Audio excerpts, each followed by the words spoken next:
சில பேர்லாம் வருத்தப்படும் பொழுது நமக்கு பாவமாகவே இருக்காது அப்படிங்கிற மாதிரி ஆட்கள் தான் வந்து யாருன்னா வந்து இந்த மனோஜ், ரோஹிணி, அதுக்கப்புறம் வந்து விஜயா, இவங்க செஞ்ச அட்டூழியங்கள், மற்றவங்க மனசை பற்றி கவலைப்படாமல் பேசின வார்த்தைகளுக்கெல்லாம் சேர்த்து வச்சு அடிக்கடைச்சா நமக்கு சந்தோஷமாக தான் இருக்குது. அதுக்கேற்ற மாதிரி தான் இப்போ வந்து பார்த்தீங்க அப்படின்னா வந்து அடுத்த கட்டமான ஒரு திருப்பமாக இப்போ 30 லட்ச ரூபா பணத்தை திருப்பி தொலைச்சிருக்காரு. ஏற்கனவே 27 லட்சத்தை தொலைச்சி அந்த காசை திருப்பி வாங்கிட்டது, திருப்பி அதை இன்னொரு 3 லட்சத்தை சேர்த்து வாங்கிட்டு மொத்தமாக ரவுண்டாக அதே 30 லட்சத்தை திருப்பி தொலைச்சிருக்காரு. இதுக்கு நடுவில் தான் வந்து பார்த்தீங்க அப்படின்னா வந்து இந்த 30 லட்சத்தை இவர் திருப்பி வாங்கிட்டாருங்கிற விஷயத்த நாளைக்கு ஜீவா மூலமாக வந்து உண்மையை தெரிஞ்சுக்க போகிறார் முத்து.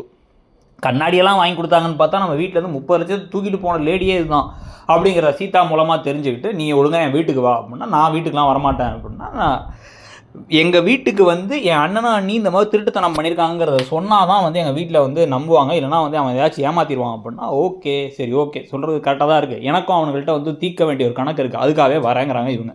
இதை மட்டும் கரெக்டாக முத்து செஞ்சுட்டாருனா, கரெக்டாக இப்போ உடனடியாக டைம் கொடுக்காம வா அப்படின்னு ஏற்றி கூட்டு போயிடணும். ஏதாச்சும் ஒரு வகையில் ஜீவாவும் ரோகிணிலாம் சேர்ந்துடக்கூடாது, பணத்தை வாங்கி தரேன் அப்படி இப்படின்னு ஏமாத்திடக்கூடாது. நேராக வீட்டுக்கு போயிட்டு எல்லாரும் முன்னாடி போட்டு உடச்சா முதல் அடி கிடைக்கிறது மனோஜுக்கு விட ரோகிணிக்கு தான் கிடைக்கும்.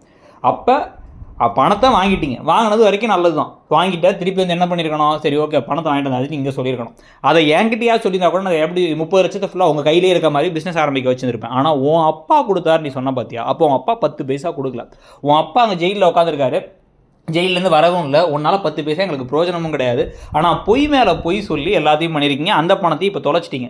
என்ன ஒரு நெஞ்செழுத்தம் இருக்கும் உனக்கு, எவ்வளோ பெரிய பொய்காரியாக இருக்க நீ, அதுவும் எல்லாரும் முன்னாடியும் அவமானப்படுத்துகிற மாதிரி மலேசியா மாமனார் ஒன்றுமே கொடுக்கல அப்படிங்கிறத முத்து இப்போ பிடிச்சிக்கிட்டாரு, இப்போ எவ்வளோ பெரிய பிரச்சனை ஆயிடுச்சு அப்படின்னு சொல்லிட்டு வந்து ரோகிணிக்கு பலான்னு அடிக்கடை விஜயா கொடுக்குறத பார்க்கணும்னு ஆவலாக இருக்குது.